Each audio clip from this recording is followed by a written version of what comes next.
Surprise! Hi, I'm Greg Claiborne, and we are the three Black Bat Friends, if you couldn't tell. And do not adjust your TV sets, do not adjust the horizontal, we are in control. Um, we are photography majors, and we graduated with a bachelor's in fine arts from Pratt Institute, a world-renowned art school in Brooklyn, New York. And yeah, okay. Anyway, we still shoot. We love photography, and we get together from time to time, generally weekly, but not always. We try, but we love photography. Bottom line, and we're talking to anybody who has interest in photography or longtime pros, and we just like to get together and talk about photography. Today's topic is my topic, and I'm talking about I was watching, I don't know, CBS Sunday Morning or something like that. They had a long format news feature stories. They were interviewing John Mellencamp, and he said something that was very interesting to me. He said, an artist's work should surprise them. Or sometimes you do stuff and you capture something that you didn't intend to capture, but you captured it, and then you look at your work later, and it's like, oh wow, wait, you surprise. Um, that wasn't necessarily intentional, but I was just curious if that happens to anybody else. If that is something that happens to you guys. Can you guys relate? I mean, am I just off base, which I am sometimes, but More than you no, know. yeah, More more than you than know, yeah. good, good, good. That means you're exploring the medium, and nothing makes me happier than people who explore the medium. Keep shooting, because you never know. You can shoot intentionally and capture what you want, what you went out to. But sometimes, just by being out there, you capture stuff that you didn't tune to, and then when you look at the image, it's like, oh, how cool. Okay. Um, I like the idea, so I'm going to go with that. All right, I guess I'm first up, and then we're going to go to Mark, and then Ken's going to anchor our cast tonight. So today, wherever you are. Here we go. What do you got? Put up my first image, Richard Ken. Hmm. Oh, this one. It's kind of a little satire, a little obvious thing. I know when people don't when they think of New York City, they don't think of the cleanest city. So when I passed by the trash can, it was like keep New York beautiful, cha la la. But and then it's full of trash. I mean, that could be surprising or not. It was a bit. It was fun. I had a little fun with this, and I love New York. Make no doubt, there's no city on earth like it, and I've been to several. Um, well, a few, and I just thought this was something that it surprises me, but it doesn't. So I just captured it, and I mean, I wouldn't necessarily print it or show it anywhere, but I just this was kind of a visual. Oh, I don't even know the word. What would you call that? A visual oddity? What would you guys Quandary, call it? Quandary? quandary. Yeah. Okay. I just think it's one of the most. It's one of those compositions or strange juxtapositions that I would think is just ironic, uh, because you got this garbage can here that has a sign on it that says "Keep New York City Beautiful," and it has no garbage in it from what I see, and the garbage is behind it on the streets. So I just think that's ironic. Keep New York beautiful, and it's like, no, it's just not. The And I mean, trash. and Yeah. and the funny thing about it is that anyone who's not been to New York, and I would figure that's some people, but not maybe not all, would figure that this would be every city street on every block in the city, and that's just not the way it is. They So, say, but this just happens to be on one particular block, and sure, it yeah. may be sporadic around the city, but it's not over No, 100% of the no, mileage covering New York City. absolutely not. Absolutely not. And for the most Yeah, part, New York is I like most about this very photo clean. is that it's about the can and all the rest of the part of the rest of the image supports the photograph of the can. And it reminds me of those images, those still images that they throw up on the news, and they say, due to the lack of pickup, there's going to be new rules, and then they super over it the new rules of sanitation. So Right. it's a very functional stock style image. I like it a lot in that way, and you don't have any commercial signage in there, and that's a very difficult thing to do. It's very competent, not in New York City. Very use of bokeh, very nice use of bokeh, right? Very good use. Okay. And For those of you don't know, the bokeh is just the shallow depth of field, or further off it gets out of focus. But I know, people are savvy. If you're watching this show and you're a photographer and you're not aware of the term bokeh, then this must be the first photo show you've watched. Thank you and welcome. But it's a nice. I'm not quite sure where the surprise is, but I guess it surprised you in that you saw the trash and the trash can. Okay. Well, maybe this might be like an anti-surprise, because the common thought would be that New York is a dirty city. I mean, maybe in the past it's much cleaner than I remember it. When I went back. Surprise. It's a matter of perspective. Anyway, that's that picture.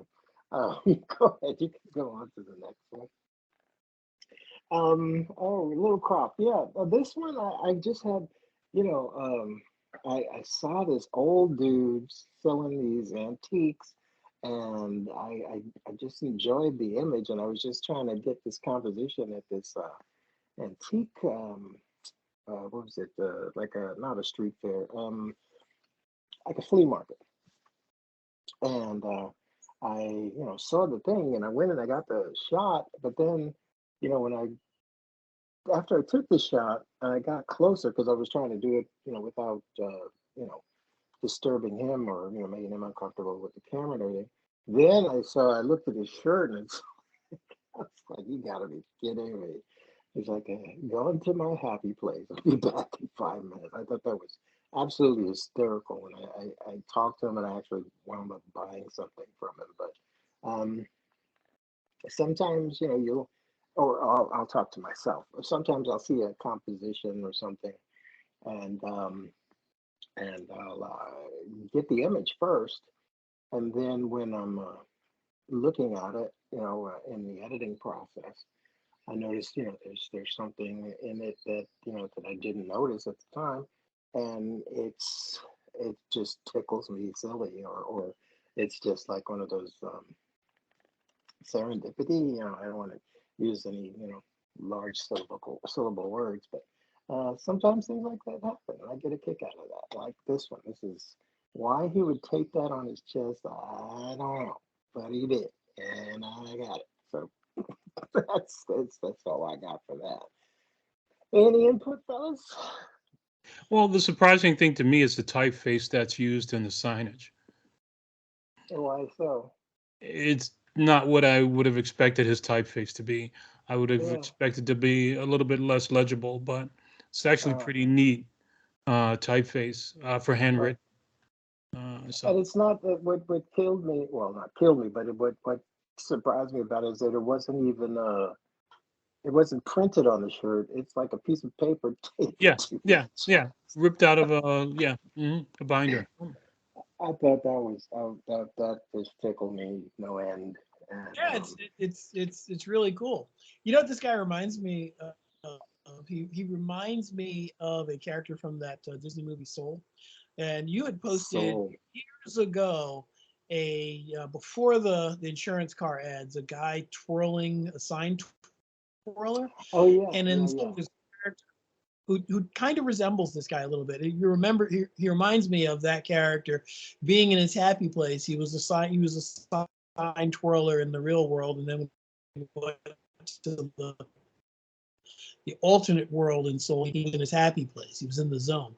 So two of those photos of yours, one was a video, and this photo together remind me of that character. So you must be in the zone.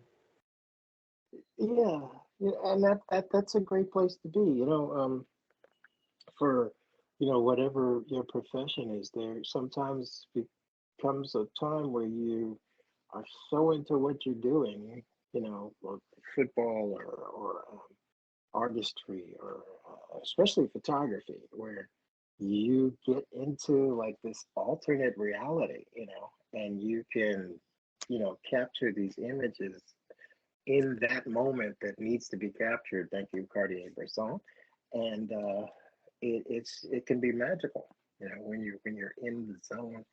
And I hope everybody experiences that at least once in their life, so they can say, that was different, and then hopefully they can find that, and then find it again, because it's a fun place to live. That zone is a fun place to be.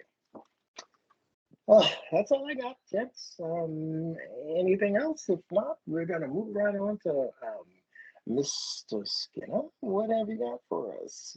I Does only have anything that you do surprise you? yes. Occasionally I'm surprised. This particular image is mile 14 of the New York City Marathon. And Wow. this is the full frame of the image. There's no cropping. Oh, excuse me. This is not. This is a little bit of a crop, but the photograph was done at mile 14, like I mentioned, with that gentleman who's looking directly at us. He The is the third one, winner. New York third one from the City. right. Mm. Nope. The guy who's looking right at us in the middle, his name is Evans Chibet. And He's third from the right. he's Yeah, the third third from the one, right. Okay. and he's looking directly at me. And this is halfway through the marathon, and I was surprised that he would actually look at me while I was photographing the runners as they pass. And it's just interesting because the gentleman in the front, I think he was a winner one year. That's career. And there's Osaka all the way in the back. I don't know who the other two guys are, but these are world class runners, and to have the one person to look at me as they pass me to be the actual winner, now that was quite the surprise. That was just an incredibly fortuitous place to be, and I'm happy about this image. I mean, I've photographed the marathon a couple of times, but nothing is as wonderful as this photo. And that was it. Where is that? Atlantic Avenue? No, no, no. This is I'm trying to. Where's that thing in the background? That looks like this the is Long Island LIRR. City. This is Long Island City near the 59th Street Bridge. Actually, it's 44th place. And a little bit of trivia: when A&S purchased digital cameras to be the first corporation to have a digital studio back in 1995, the building that we had to go to review the cameras before we purchased them is right on that same block. So I was on one side of the street photographing the marathon. 20 was introduced to digital photography, was right across the street. So it was kind of a weird Oh, place to so be we at. got A a little surprising. And double apparently, whammy surprise. Mr. Schmidt was surprised to see me. Yeah. I'm You're sorry, the what was man that? of destiny. I said you a double whammy surprise because you were the man of destiny of that time, etc., etc. And you're kind of breaking Yeah, up, it was so we're just gonna move along. okay. Who's next? Unless you guys, Ken, you have anything to say about? You got anything, Ken? I'm just taking a little closer look at it. That's all. No, no. I've always liked athletics. I like photographs like you have the guy in the yellow jersey. I like when you like not you particular, but when anyone um, captures athletics and you have these guys uh, frozen in midair, because you really don't get the like sort of like a bunch of these football games. I can see from shooting stills on the sidelines that the action is just so fast and everything is happening so quickly that when they're at peak stretch, catching, flying through the air, doing all of these remarkable things that last, a fraction of a second when you capture that. Um, those moments are always special to me, and they're always they're a surprise, because you don't realize, the training these guys go through to be in uh, shape well enough to be able to do these remarkable things that happen, just in a fraction of a second. So that for me is Well, if you want the part of the specs, surprise and magic. F2.8 at 1/2000th of a second. It was made on the Leica Deluxe 7 compact camera, micro four thirds. Oh, I don't doubt it. I'm just saying, like the topic, the surprise of capturing, you know, the thrill of victory and the agony of defeat, that sort of thing. So Well, it's weird because I'd photographed the high school sports for about 8 years, and if you had talked to me in school and told me that I would be photographing a world class sporting event, that I would have told you were out of your mind. But yeah, this really is the most surprising image that I've gotten yet in my career. Oh, cool. If I'm not mistaken, Chebet won because the other guy hit the wall. What? Oh, you're talking about the Brazilian guy? The guy, and I think it's the guy with the yellow Adidas shorts on in the right. I think he pulled into the lead, but he got exhausted short of the finish line, and Chebet passed him while he was on the ground. Oh, yeah, he was. I think he was number. He's either number 7 or number 5. I think. Okay. And I think he was number 5 here. And then I think Paco was 7, and the guy in the yellow, I don't know his name or where he wound up in the striped third. I don't know what happened to him either. I think he was the one who moved in front of him and then basically fell out before the finish. But not to go on a tangent. We talked about Yeah. capturing images and the specialness of, or the surprise element of capturing something you didn't expect. Now that's capturing a world class runner, and he's looking right at you, and then he wins. That's kind of very, very cool. Yeah. All right, what have you got for us, Mr. Nelson? Okay. Surprise us. Well, Surprise You is a part of a project that I worked on. No way, really? Huh? Really? I don't doubt it. You come with some really, really interesting work. And I am never disappointed because you come up with stuff that's like not outlandish, but visually different, and that's so cool. Yeah, and in my experimental stage, I decided to do the anti-sharp focus thing, and it was a project I call focus breaking. And what that meant was to rack your Basically, what I did was technically I racked my focus to the closest focusing distance and just took photographs, not adjusting my focus. So everything is, no matter where it laid in the plane of distance, as is what I was looking at, I just shot. All right. So there are 3 examples of images that I think surprised me to the point where I think they work. And this is just one of them. So if my closest focusing distance is less than a meter, maybe even a foot and a half, and I just leave my focus there, and whatever happens, happens. And so is that a subway? No. Sorry. No. Because that looks like a hand. In the right, the thumb and fingers, it looks like a hand. It becomes an abstract. Things become an abstract form. So everything that you're looking at is a real thing in life.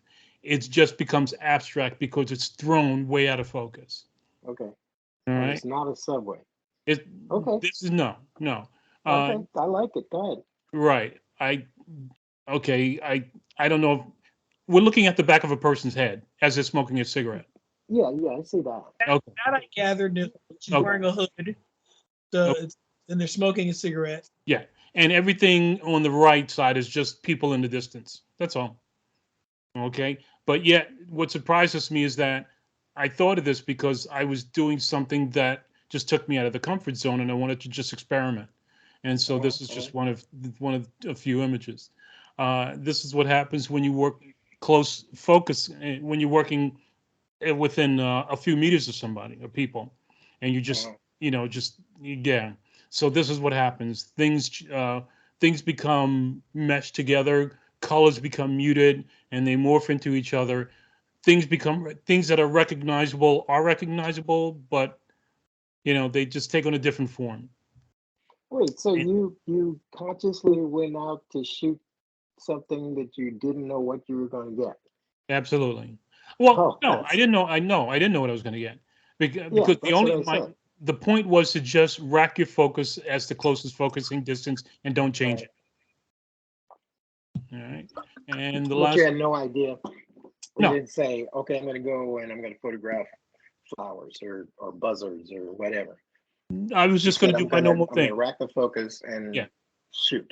Yeah. Okay. And do my normal thing. And so what surprises me is that the shapes still maintain some of the shapes, and the places still are familiar places, but they just take on a different aura because you're now challenging the viewer, and What do they see? to not only sort of figure out where they are, but to try and understand why things are not in focus. Mm-hmm. Right? So Like you're that.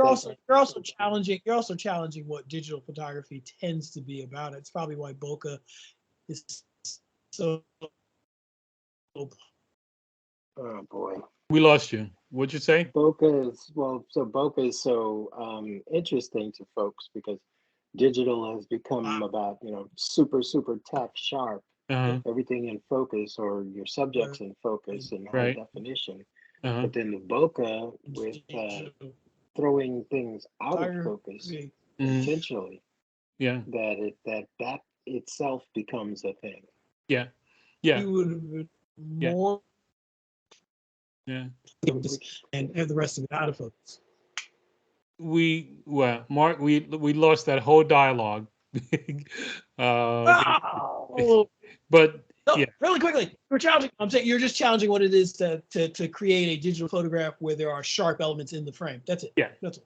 yeah. That's exactly what Greg said you would say. So that's cool. Yeah. All right, that's all Oh, I got. that you're challenging.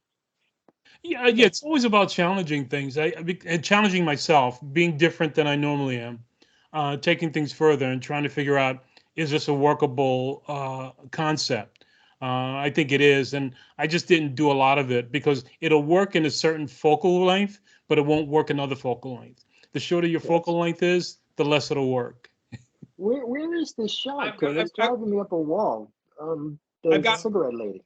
This is Wait, somewhere in I've got Midtown, a. and I've That's on the street. got yes. a, The sorry, surface. Pardon? The I've got a surface correction. street. 2000. Hold on for a second, Mark. Greg, what was your question?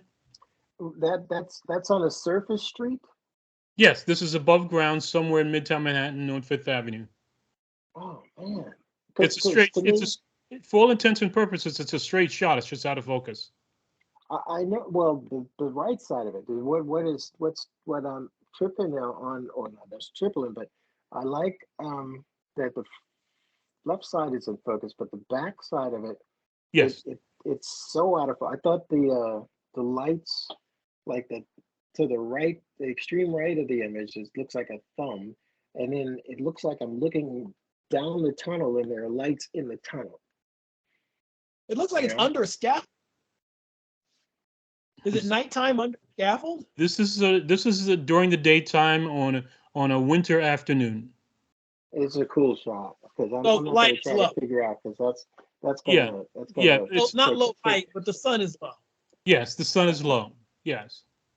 it's going to take the magic of the image away for me if I overanalyze it and try to get the literal, uh, elements. So I'm just going to enjoy it just the way it is. Yeah.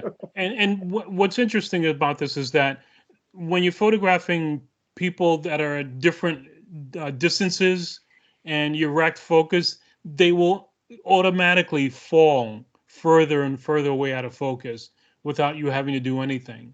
And you can't judge distance from who you are, from the distance between. But the closest the person is, the more they're going to be in focus because the minimum focusing distance is that. So, but since you photographed all of this with such intention, what You're is in and out, Mark. You're not coherent. a surprise? What is You know, we're going to pitch in and buy the you a surprise Verizon contract. with all three of these for you? We lost you again. We lost you. What you We're said. gonna pitch in and get you like a Verizon or T-Mobile. What is the surprise? Oh, the surprise is the result. The surprise is whatever you're looking at. I mean, without me guiding you to it, that is a surprise itself. For me, it's a surprise because I don't know what to expect. It's coming back in looking at it in the edit and Yeah. seeing what you get because you have no clue because you're not judging distance. You can't judge distance. You can't because you're not focusing at a set distance. In terms of you're not focusing to put the subject or anything in focus. You're focusing for framing. You're aiming for framing. Right, but this means that you're using a camera where you're not looking at a monitor after it's shot initially. Correct. Were you looking through the lens or rangefinder or whatever when you took the shot? Most likely I was. Okay. Right. But that's for framing. But Framing. Framing is a combination of focusing and framing. If your focusing is, you're framing for the frame, but your mindset has to be differently because you're thinking about things that are in focus. In this particular instance, that goes out the window because you're not thinking about focusing anymore. Right. You're thinking about that's not even in your mind anymore. Right. So what happens? The camera is focusing for you. Right. Yeah, the camera's there already. So it takes your brain. Your brain says, okay, and the urge to focus is there. Right. Right, and you have to just keep your hand away from the focusing ring because you're going against your own grain. Right. Well, the it's interesting that you introduced that idea because most folks, well, I mean, what we learned, back in school, it's like, the F-16 club. Just slam it at the F-16 or whatever, your highest or smallest f-stop is or aperture is. Right. And everything between a certain distance and infinity is going to be in focus. So all you're concentrating on is composition and what's the Meisen what's going through the. So that's kind of like a counterintuitive, interesting reversal of that process where you say, okay, I'm gonna get whatever's in the closest focus to me and let everything else go. So it's kind of cool. I gotta recall. I'm also at wide open f-stop. So and you don't change it. But in this exercise, I have two questions. Did you ever find that you prefer to photograph this way, or did you find that it would have been better for you to photograph in focus and then defocus in post? No. What was the question? Yeah. Was it better to just photograph it in focus and defocus it in post? That was not a consideration at all. My objective was to make sure that it was photographed the way it was supposed to wind up without any post-processing to it in terms of focal length. So I knew that there were two of the Trinity. The only thing I had, which I didn't have control over really because I just let it go, was shutter speed. F-stop and focus were not out of my control. Right, wide open, also, minimum focusing distance. Also, if you do it in post, unless you're doing it artistically, where you're grabbing a section and throwing that out of focus and going to the next section, if you just select like in this image that you're showing here, if you select in a mask or whatever, everything from her shoulder to the oh my, I'm just clumsy today. If you're doing that and you're selecting everything from our shoulder to the left, that's going to be a different quality of focus Yes. than if the lens does it, because it gradually goes out of focus. Yes. Right. And case in point, the person to the right is in sharper focus, is out of focus, but is sharper than the person behind them. Right. And on down. And on down. Yeah. Which is cool. Yeah. And depending on which lens you have, you'll have different results. Right, absolutely. Oh yeah. So that's awesome, kid. I'm glad that you challenged yourself to to see differently, from the way the lens sees stuff, or challenge the framing. That I like it. Because it's, who thinks of stuff like that? You do. That's okay. Yes. Free your mind, and the rest will follow. Hey, I got a correction. That photograph I did before, it was not 1/2000th of a second. It was 1/1300th of a second. So sorry. Nobody cares, Mark. I mean, wow. Okay, that's awesome. Not that we could tell. We were going to call you on that. It was like, no, that looks like 1/3000th of a second. That doesn't look like a 1/2000th of a second, Mark. What are you trying to pull on us, man? Hey, these days we live in the land of metadata, so you got to get your facts straight. Well, we don't have metadata on that image, so very good. Well, that's it. Anything else, fellas? I think this was a good. I came up with it, so I'm not going to blow my own horn. But it's an interesting topic. Challenge yourself. You guys got anything? Yep. Nope. Did you enjoy this? That was a pretty good idea. I'm just really lucky that that was your topic, and I had a timely image to place in that. To go with it. Good. Yeah. There's few things better or more fun than going through your library and discovering images and how they fit into something else. And I promise I will get myself in order so that you guys can help me with my catalog. Promise. So if there's nothing else, we're going to wrap it up. I think we're doing pretty good on time. I'm Greg Claiborne. This is Marc Kenneth. Where are you, Mark? And that's Ken Nelson. And we are three black grads who graduated from Pratt Institute in Brooklyn, New York, and Fine Art Photography School. And we're still shooting, and we encourage you guys to shoot. If you have questions, please, reach out to us. Please ring that bell wherever it is. And so that you know when we have another episode posted. And please subscribe so that we can get a bigger viewership. Maybe if this isn't for you, maybe it's for somebody send them our way, and we'd be happy to connect with you. I'm Greg Claiborne, and keep shooting.